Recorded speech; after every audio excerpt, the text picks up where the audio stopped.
Coucou mes grosses tanas. Aujourd'hui c'est le jour 5 de voyager en cuisinant. Nous faisons sfissione di patate. Et oui, j'ai toujours mon micro de gitan que j'ai cassé hier. J'ai déjà fait bouillir des pommes de terre et je les ai réduites en purée à l'aide de mon poignet. Il semblerait que ce soit des sœurs dans un monastère qui aient trouvé cette recette pour faire un plat qui est maintenant un plat typique des fêtes de Noël et justement elle l'aurait fait pendant les fêtes de Noël. Ce monastère se trouve à Palerme, le monastère de San Vito.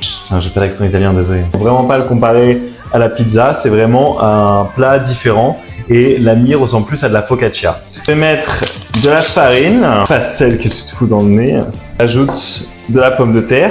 J'ajoute de la levure boulangère donc dans un verre. À ce qui paraît, il fallait plutôt de la levure de bière. Tant pis, j'en avais pas trouvé, donc c'est pas grave. Voilà. Je vous jure, la levure boulangère, ça pue. On dirait un antibiotique qu'on était forcé à avaler quand on était petit. Bonjour, je suis venu pour galérer.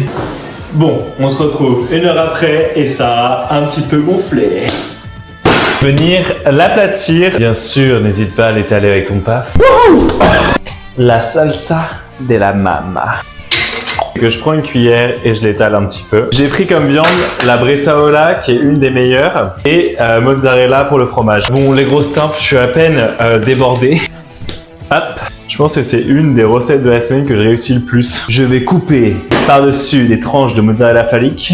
Ensuite, l'enfourner. Donc pour finir, c'est clairement une de mes plus belles réussites de toute cette semaine sicilienne.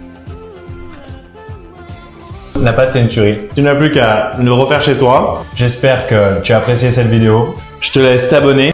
Bisous sur tes fesses.